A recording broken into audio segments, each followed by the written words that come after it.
Live from the Denver Technology Center, this is the Travis Luther Podcast with your host, Travis Scott Luther. Hello. I am Travis Scott Luther, and today I have my guest, Spencer Reedy. Spencer, we're just going to get right into things with today's biz quiz. Do I say hello? Do I say anything? No. Okay. We have to roll. Okay, let's go. Spencer, the biz quiz is 3 trivia questions from this week's entrepreneurial news. All right. Okay, so let's get going. David Bowie died yesterday, seemingly unexpectedly, after a long and very private battle with cancer. So in honor of Mr. Bowie and all his contributions, we have a special David Bowie biz quiz question. Are you ready? Yes. Okay. Not only was David a colorful artist, he was also a shrewd businessman. Which one of these 3 companies was David Bowie actually associated with? Labyrinth Care, a New Zealand-based daycare service in which babies are left in the care of dwarves and fed only after correctly completing a certain number of correct moves through a baby maze. I would invest in that. Bowie Bonds, asset-backed securities of current and future revenues of David Bowie albums. Okay. Or Tinster, a web app that shoots astronaut-filled tin cans high above the Earth. The last one. Tinster? Yeah. You're incorrect. What? Yes, the correct answer is Bowie Bonds. Bowie Bonds, asset-backed securities of current and future revenues of David Bowie's 25 albums recorded before 1990. Bowie Bonds were created and issued in 1997, bought by Prudential Insurance Company for $55 million. Good grief. Yeah. Bowie used this money to buy rights back from earlier songs he had lost in bad business deals. In 1997, these were hot bonds, but by 2004, they were only one level above junk status. In 2007, all the rights to the songs reverted back to Bowie. As a side note, Bowie also owned his own internet service provider called BowieNet and an internet bank, Bowie Bank, which was shut down after significant bickering, I would think is the word, with U.S. federal regulators. Oh, right. Okay. So I missed the first one. Yep. So you are 0 for 1. Okay, let's go to the Consumer Electronics Show. Okay, CES. CES, the Consumer Electronics Show, or CES as it's most often referred to, concluded in Las Vegas last week. The CES website claims the show gives consumers a glimpse of the future of electronics today, boasting 4 days of cutting-edge gadget demonstrations. Which of the following 3 gadgets actually appeared in this year's CES show? All right, I'm ready. You ready? The Jack Koi Vorkian, a robotic koi fish placed in your existing koi pond, guaranteed to kill unwanted algae and other toxins. Doesn't sound electronic to me, but... The GrillBot, the world's first automatic grill cleaning robot. It performs much like the Roomba robotic vacuum cleaner in that it leaves your house at night looking for a Terminator T-1000 it can pay to kill you. Okay. All right. Or a Terminator T-1000. The future of U.S. law enforcement is here. This futuristic robot cop has been designed to reduce the number of recent and unnecessary civilian shooting deaths by replacing an officer's gun with a sharp metal arm that simply stabs bad guys through the head. Okay, so it's a fish? The Jack Koi Vorkian, the GrillBot, or Roomba. a Terminator T-1000. I'm going to go with the fish. No, it was the GrillBot. Really? Yes, it was. They are creating a GrillBot to leave your house and kill you. Yeah, the answer is the GrillBot, a little robotic handyman that gets you out of having to do something that only takes 14 seconds anyway. I see. Yeah, and we've got it right there on the screen. Wow. Doesn't that look fun? It doesn't look deadly, but okay. Interesting. Last. What happens if I miss all 3? I don't know. No one's ever missed all 3 before. Oh, okay. All right. So it's like a pie in the face scenario? Could be. Also, no one's ever been on the show before, but I can tell you that you haven't set a terribly high benchmark. Okay, that's good. For future guests. Okay, last question. I'm ready. I think I'm really ready this time. The Big Short. The Big Short, starring Brad Pitt, hit movie theaters last month. Mm-hmm. The movie is based on Michael Lewis's book of the same name, and whose previous book, Moneyball, was also made into a movie starring Brad Pitt. Yeah. All okay. right. Brad Pitt and Michael Lewis. They must be friends. Okay. The Big Short is A, newly uncovered footage of Andre the Giant in a swimming pool. Mm-hmm. B, a biographical piece on chronicling the rise and fall of actor Danny DeVito. Or C, the hilarious story of the 2008 financial crisis in which over 1 million people lost their homes. Well, I can speak to this with some experience. I have actually read The Big Short by Michael Lewis, and it was about the 2008 real estate financial crisis. I thought you might have. Correct. Ding, ding. Yes. You got one finally. Ooh. Woo. Well, Spencer, thank you very much for being my first guest, and I'm going to give you an opportunity to introduce yourself and talk a little bit about what you do in a minute. But first, because this is the first show, I just want to kind of lay out what our goals are, what our what's the word I'm looking for, format is going to be, and Sure. what we're hoping to accomplish. So the first priority is to be a virtual and valuable member of our entrepreneurial community and give back through this show to answer tough questions and help entrepreneurs help entrepreneurs accomplish their goals faster. The name Travis Luther. I wrote a blog that I posted up on my website, travisluther.com, yesterday, and it entailed kind of a struggle I was having in my goal setting for the new year, about how I'd been in a habit of doing it a certain way, and that habit was destroyed, and then I wasn't able to get it done, and I was very irresponsible until I got it finished. But at any rate, the outcome of that was I realized I had been setting the same goals over and over, basically, for the last 4 years. I hadn't done Lose 20 pounds, that kind of thing? exactly. You've got it exactly. Something about the revenue of my companies, something about my personal health, and something about finishing one of these 4 books that I've started writing. So, Writing, you said, not reading. Started writing, right? Yes. All right. Yes, yeah. I have probably 25% of 4 books accomplished now, which Well, is if you add that 100% together- of nothing. Well, you could have 4 short stories based on the content completed of 4 different books and make that one book. That's something I would do. But I'm not an entrepreneur. So I'm more of a, what's the assignment? Okay, how can I half-ass do this and call it completed? But that's just me. That actually is just you.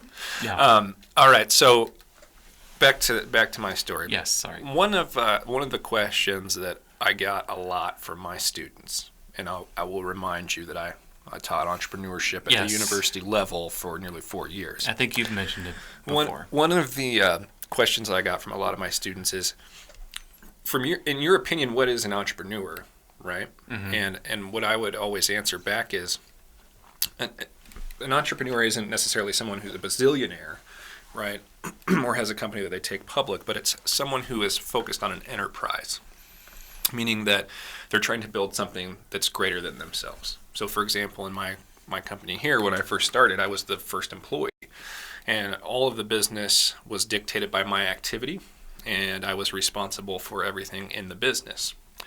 But to grow and to get up to that $1 million mark, which we're looking to hit, you've got to be able to trust other people to come into the business and take over, and to do those things that to do things so that you can go create more value in other parts of your business. And that's not always easy, but to do that you need systems, and you need to be able to step back and pull yourself out. And you need to be able to have an enterprise that's not dependent on you, the owner, so in my case Travis Luther, but it's dependent upon your systems and your core values and your mission, and everyone's on board with that, et cetera, et cetera. Yeah. So the point of that story is, when I went through the goal setting exercise, I said, this year I'm going to do something like just totally for myself that's not revenue focused at all. And so I got the idea of Travis Luther, because there wasn't anything that could be more tied to me than a podcast that stated my name twice. Correct. So there's no way that anyone else is going to be able to come and step in here. I'm not going to be able to turn this into, I'm not going to worry about turning this into an enterprise. I see. Just going to do it for myself. So, for example, you wouldn't have the Travis Luther podcast as hosted by Spencer Reedy be a thing. I'm not ruling that as a possibility. I mean, I'm going to have to take vacations, Sure, things of that nature. But But I don't know how you sell Travis Luther to anyone who's not Travis Luther. So That's a valid point. So that's what I wanted to do, is just make sure that I've created something that was that I was going to continue to do for fun and because I loved it and liked it. I'm just thinking right off the cuff here. I mean, none of this is scripted, but what if you had another Travis Luther, not specifically a clone of you, but just someone in our greater metro market? There's 4 million people here who happen to be named Travis Luther and could co-host the show with you. You know, you would think that in 4 million people there'd be another Travis Luther. But I've been able to get my Twitter handle, my website, my LinkedIn page, all of it. You know, I can't find. There's this other Travis Luther, if you're listening, in Florida, who I don't know what he does. He's an artist or something, but he seemed to have one of the handles that I wanted to get. I see. But other than that, okay. No. Hey, I didn't know, so I thought I'd ask. All right. So now I want to talk about the format of the show. Okay. Because it's going to move us into our next part. All right. All right. Here's more questions for me to answer. Right? Yes. So here's my idea. Okay. Every week, I bring one of my improv friends on, improv comedy. Yeah. And they serve as the layman. Okay. And I serve as the no man. As in, I know stuff. Okay. Yes. KNOW. You got it. You got it. And we will fumble through a series of questions related to business and entrepreneurship. Okay. And you, as the layman, will tell me what you think the answer is via popular wisdom. Does that make sense? So what most people might assume. Yes, what most people would assume who don't do what you do. That's right. To be the case, whether factual or not. That's right. It's the perceived idea of whatever that topic may be. Yep. Okay. And I think that in that way we can help dispel some of the myths of entrepreneurship and help people move past some of the activities they're doing that might be counterproductive to their goals, if that makes sense. Yes, it does. And then I also want it to be super funny. You know, like that's how I want to teach, is like through humor. Today's a real bad example of that. Sure. I thought we're just getting started. I thought I wrote a pretty good intro, though. I thought I wrote a pretty good show to start. Yeah. Okay. Sure. But anyway, because you know the best memories I have, like from my very first memories as a little boy all the way up till right now, are those ones in which I was just laughing as hard as I could to the point where I thought I might die. Like in a Bugs Bunny type cartoon. Absolutely. And so it's if we can create those kind of moments in these shows, then perhaps people who are trying to get to $1 million will have the same kind of experience. And make it fun. Make it fun, but educational. And educational. Okay. Right. And inspiring. And inspiring, yeah. Okay, but mainly fun. Maybe fun. Okay. Fun occasional. Sure. All right. TM. All right, so Spencer, so to that end, I have you here as my very first guest. Layman. And Spencer, you are an improviser in the comedy world. Correct. Talk a little bit about that. So I was very active in Denver's local improv community for the better part of a decade, if you will. And a decade for those, since we are educating, is 10 years. So indeed, quite a while. I admittedly have stepped back somewhat from that just because I'm now the father of 2 young children. And I pray that there are moments I can just go and leave and go do an improv show, just such as it is with that. But yeah. So, but that put me actively on the community doing short form shows, long form shows, sketch shows, just about anything related to that field separate from stand-up because, and it's important, and I want to stress this, improv is not stand-up comedy. No. So it's more like, whose line is it anyway, right? Isn't that what they say? Sure. They say that. We don't want to hear them say that, but that is what they say. Yeah. Now, in a way, you're kind of overqualified to be in the seat that you're in right now. Sure. Because you are actually an entrepreneur yourself. I do have a real job. Yeah. Yes. Yeah. Mm-hmm. I'm not, as you may find, as you dive into the improv scene, it's filled with quote-unquote artists. Right. So those who, don't have real jobs, I guess. Right. Or feel the need to. Right. As do I. I'm a member of the Seattle Seahawks, but I did get some time to sit here with you today. Hence your shirt. Like, you have to wear that because you're a member of the Seattle Seahawks. Just until we win the Super Bowl. Okay. I see. Yep. Is that why you haven't shaved or apparently worn deodorant today? Well, the shaving is makes my face look thinner. Okay. Or fatter. More fat? Sure. Fatter. So I keep the beard. Okay. And the deodorant is just an issue related to cash flow right now. Okay, so that's we're fine. Gonna get it right. We're gonna get it fixed. So, All right. So Spencer, tell us a little bit about your business. So I have a business as a financial advisor currently, and I've been doing that for longer than 6 years now. So in just working with individuals for what are good, sensible things to do in the investment and saving planning world.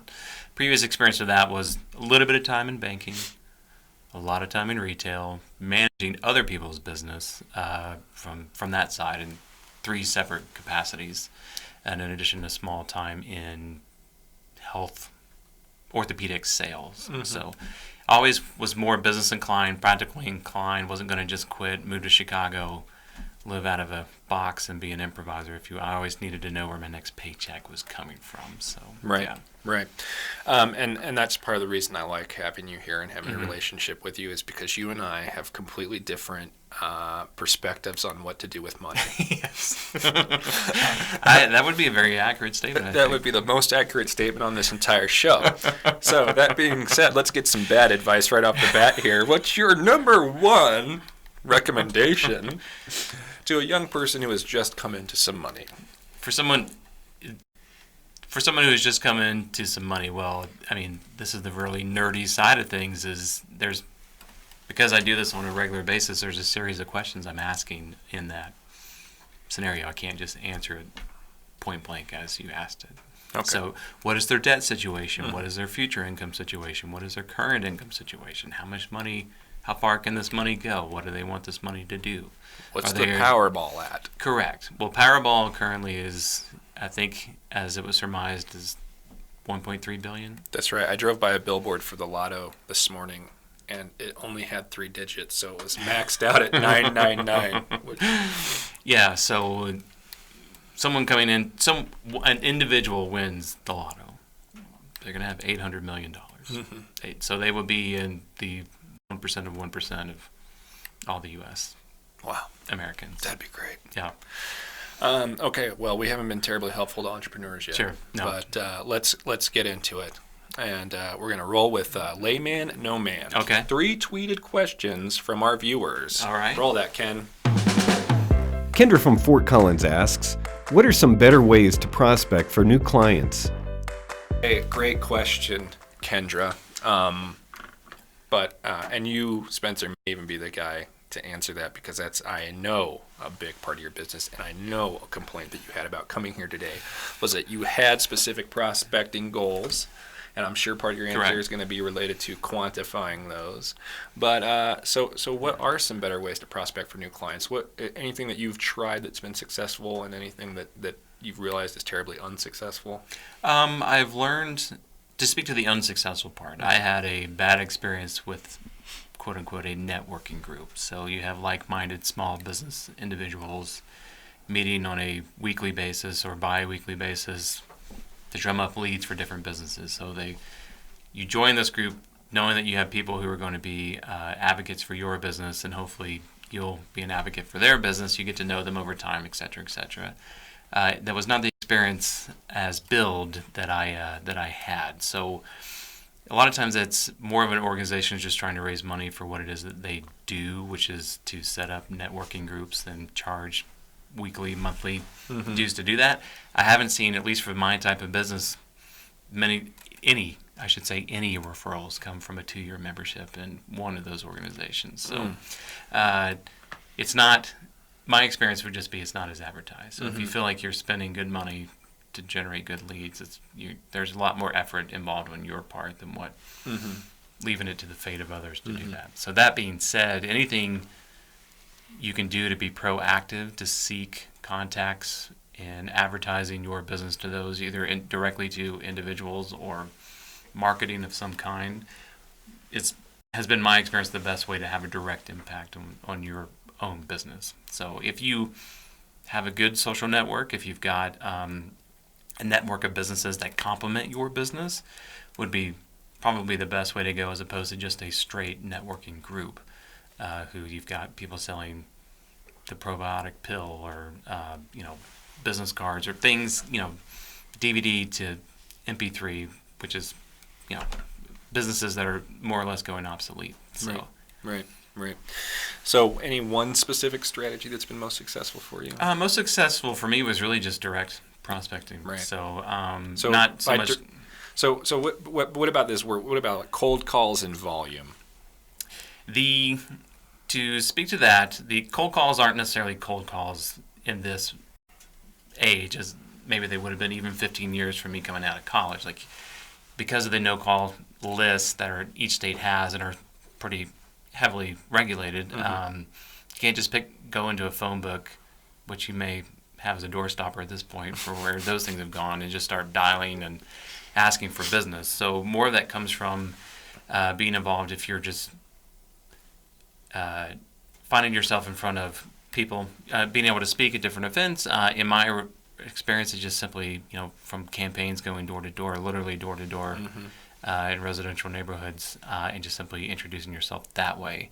It is not one of those things where you're going to meet 5 people and 3 of the 5 people are going to significantly improve your bottom line. It's a systemic process of which you have to do it consistently and at a very high volume over time. So if you're only talking to, say, 25 people per week, well, they better be the right people, because other than that, the numbers just aren't going to be there from a cold introduction to really help generate new leads for your business. Yeah, I would agree. There's a couple of things there that I think are especially important to reinforce.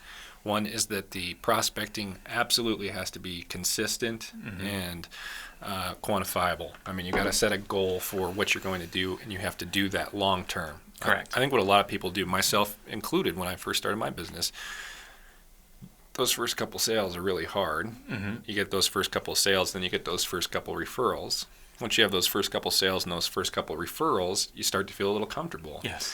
And you don't put the money and the resources into building a list of new leads when you're feeling comfortable, until that one of those other clients gets hit by a bus and suddenly you're 25% lower in revenue than where you were before. Exactly. So absolutely. I know it's not popular, but I think volume is terribly important. I mean, what I say here is we've got to find a way to reach people who are already interested and know about what we have, and just give them an opportunity to learn about, or to learn more about us. Yeah.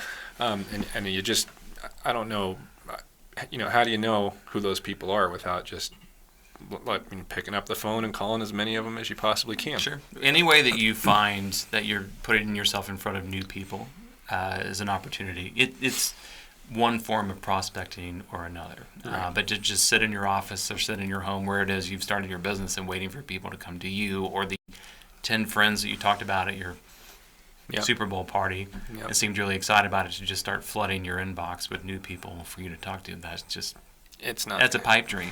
It is a pipe dream. And I think a lot of people who are prospecting also get real frustrated with getting a lot of no's. Correct. And I think you have to find a way to not let no be something that you take personally. Exactly. Because then you'll want to stop. Yes. And when I have a new salesperson come into my office after a week or two and start suggesting, like, hey, what about postcards, and what about a newsletter, and what about an email campaign? I know right off the bat that this person is taking these no's personally, and they're not going to cut it, because they're not going to be able to stay on the phone and keep that quantity up and that consistency up. So I'd also finally just recommend one book, and this goes back to something you said. It's by Keith Ferrazzi, Never Eat Alone. And it's all about social capital, and it's about networking in the sense of get out there and try and create value for people. If you can get out there in front of as many people as possible and find something to do for them that adds value to their lives, they are going to, whether they realize it or not, do the same for you. And finally, always tell everybody who you are and what you're doing. Yeah, that's true.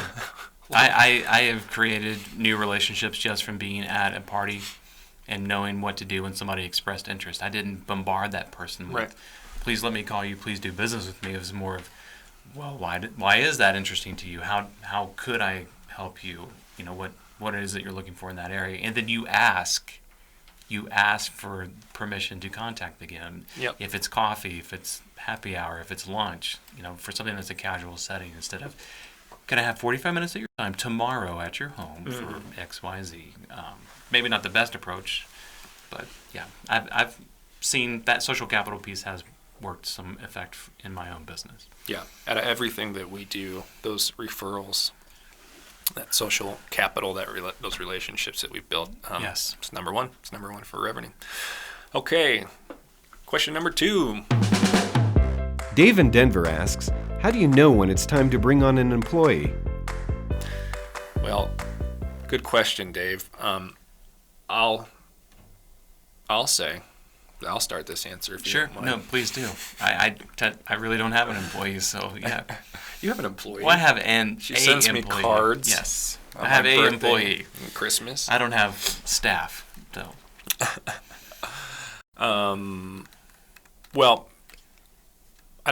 there isn't really a good time for anybody. I mean, as a new entrepreneur building a business, if you want to bring somebody on or hire somebody, you got to pay them. So you got to. Correct. So step one is: do you have any kind of cash coming into the business, or do you have any kind of cash in savings that could be allocated to staff? Mm-hmm. The second thing I'd say is I wouldn't hire a person. Like if I were getting to a point where I wouldn't hire an employee is what I mean. If I were getting to a point where I had excess work and just not enough time to do it, I would start with a 1099 contractor. Mm-hmm. I would definitely go out and find somebody that could work on a per project basis. The con of that is that they usually charge a heck of a lot more money per hour than what you'd have to pay an employee. Mm-hmm. The pro of that is you don't have to guarantee them any hours. You don't have to pay tax, anything of that nature. Sure. So I will warn wherever you're listening that anyone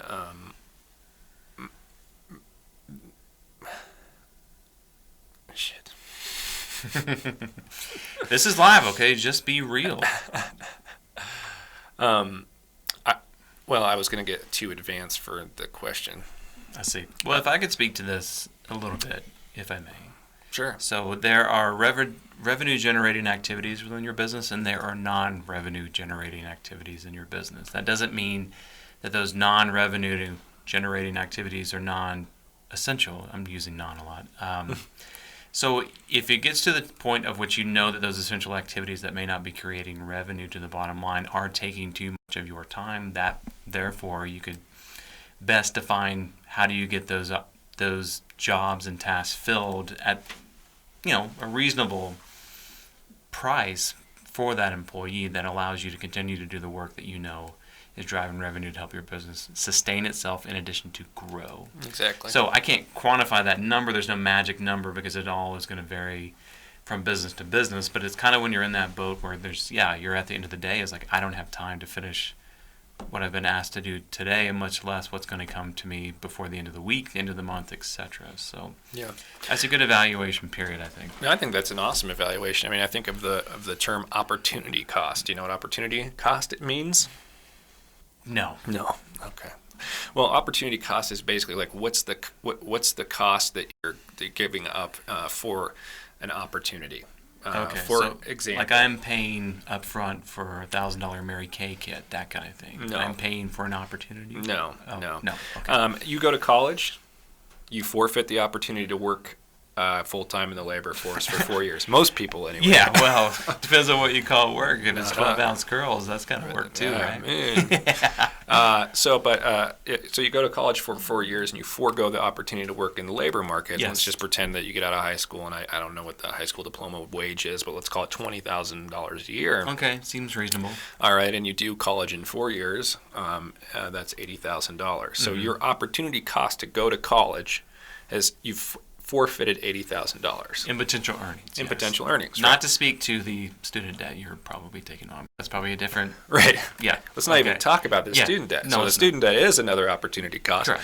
But a different podcast, if you will. Yes. But you're also in that opportunity cost. You're trying to build up some kind of credential, right, so that you'll have more value in the market later. Sure. That's basically the idea. So, but for all of these decisions that we make, there's generally an opportunity cost for them. And so when I'm thinking about bringing on staff, or when is it time to bring on staff, I think about my opportunity cost. What will it cost for me to sit here for the next 8 hours and edit this video? Okay. For 8 hours, I could be on the phone trying to drum up more business and creating more value for the company. Yes. Who's the best person in my office to do that? I am, right? So then I know I really need to bring somebody in to do the video editing, because per hour I can generate more money doing the sales calls and the business generation than the person who could just do the editing for $15 an hour. Yeah. Make sense? Yes. So I think that any time that you have the cash and you realize that there's an opportunity cost there, that that you're losing out on, that's when you bring somebody in. But Yes. you bring in a 1099 contractor. You don't start with an employee. I'm And something sensing a theme, but yeah. And something that's worked really well for me is to bring on part-time employees. When I first got going, I was like, well, if I'm going to bring someone on, I've got to bring them on full-time. I never, ever, ever, ever, ever considered that I could actually put a job posting out for a part-time position. Sure. And I don't know if that's because it was something that I could never have, right? You know, I could never afford to only work 20 hours a week. Yeah, that's true. But for some reason, it skewed me for years, and so I would just bring on full-time people and really panic about how to get them covered. But I guess in a way that was good because that got me selling more. All right. Well, I'm satisfied with that answer. Are you? Yes. Okay. Let's see if we have time for one more here. Reese in Colorado Springs asks, do you think Facebook ads are worth it? So adding friends to your Facebook network, is that what they're referring to? Or? I think that it's referring to advertisements placed on Facebook for your business or product or service. Sorry, I didn't know if we were sticking with the social capital theme or not. No. Social network marketing. So many different areas we can go into. No, I think this is basically, let me ask you this because you're a consumer. Sure. And you're on social media. I've seen it. Yeah. I have 2 young children. Pictures go up with them weekly. Sure. Have you seen advertisements on Facebook? Have I seen them? Yes. Yes. Do you advertise on Facebook? No, I do not. Okay. So when you see those ads, what do you think? Like I've got a cookie apparently on my computer because how do they know I went to Amazon 5 minutes ago? That's the first thing. Interesting. That's my first impression, sure. But there's other things, of which, okay. I buy clothes from time to time. Maybe I'll check out whatever company it is. Not Trunk Club. I've heard that's kind of expensive. But I did it once. yeah. But Things along those lines, sure. So have you ever bought anything from an ad on Amazon? I mean, I would go to Amazon, not because... I mean, have you ever bought anything from an ad that you saw on Facebook? No. Really? Yes. I did Trunk Club. Okay. That's the only one I can think of at the moment. I can say this. I've generated clicks because of the ads that I have seen. Probably, if that's a term. I've been like, oh, well, what's that company? And I'll take a look at it. But, otherwise, if it's things that are advertised to me because of what I've said my occupation is or whatever else, it's all somewhat redundant. I wouldn't have any interest in going to those areas to see things like that. But Gotcha. Well, I'll say this first about Facebook advertising and social marketing in general. I mean, the great promise of social marketing is that you can pinpoint an audience with more specificity. Yes. Than in any other way in any other time in our lives in the history of marketing. Sure. And to that end, I think that it works well. It has worked well for me, but it has only worked well for me when we have known exactly who our potential client is. Because what Facebook specifically does is it's aggregating all of this information about you, and then it's allowing us to look at these different demographics. Age, income, geography, how much you spend. Do you have kids? Are you empty nesters? Do you rent or do you own? I mean, it allows us. What's your profession? For LawFather, for example, we even understand who's in the legal profession, right? But if you don't really know who your client is and you just put ads out there, then no, I don't think it's very successful, and I definitely don't think it's worth it. So, can you speak to how costly can an ad campaign on Facebook be? Well, so it can range from 25 cents a click to $2 a click is what I've seen. Okay. So every time somebody clicks on that ad, that you spend $2, and if that person is not the exact person that you want, or it's not the best fit for your business, then you're basically throwing that money out. So in a sense, you can place an ad on Facebook, and you have 2,000 people in your network. If all 2,000 of that, because they know you are clicking to view the ad, but they are not, assume none of them are your potential customers, they just happen to know that is your ad, so they're going to look at it, that has cost you money, of which you've created no potential revenue. Well, but the great thing is, this isn't a class in Facebook advertising, Sure. but is that you have the option to exclude people who know you. Okay. So good. or people who already like Okay, your page. good. Yeah. And so That for makes that sense. very reason. Oh, what's Spencer Good. up to? You Sure. know, oh, $2, cha-ching, cha-ching. Okay. Yeah, no, you can say show it just to my network. You can say show it just to people out of my network, or Yeah. you can say show it to people in and out of my network. Okay. So you definitely have choices there. But when you're being aggressive on advertising like that, you're going out there because people don't know who you are. And we did talk about the social capital piece and stuff. But no, I mean this kind of social marketing is about introducing people to your company. And then the second component of that is, once you've introduced them to your company, can you have a relationship with them in the long term? And can you get them to like your page? Can you get them to check in with you every once in a while? Can you offer them a special or something like that down the road? Sure. So yes, it's worth it for me, but I don't think that it's worth it for everybody. Okay. And it's certainly not worth it if you don't have the most specific idea of who your best possible client is. Okay. I used to tell my students in one exercise that we did as we talked about demographics, and we talked about MVC, minimally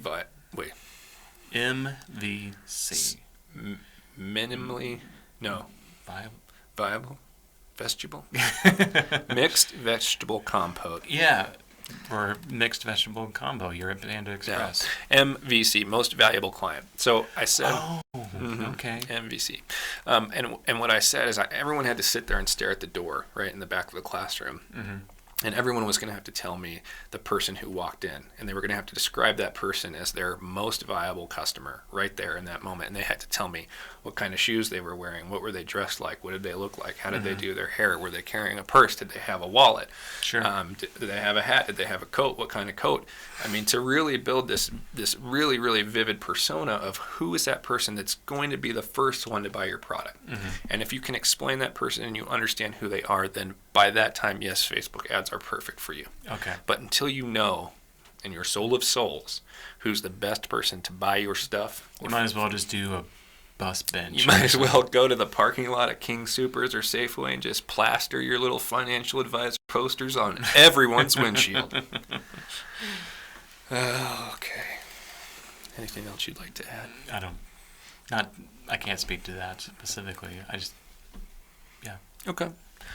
Well, Spencer, I really want to thank you for joining me. That was awesome. I am flattered to have been asked. I'm glad that we've got some of these bugs worked out. Yeah. I'm going to admit I was a little nervous. This is your deal. Why would you be nervous?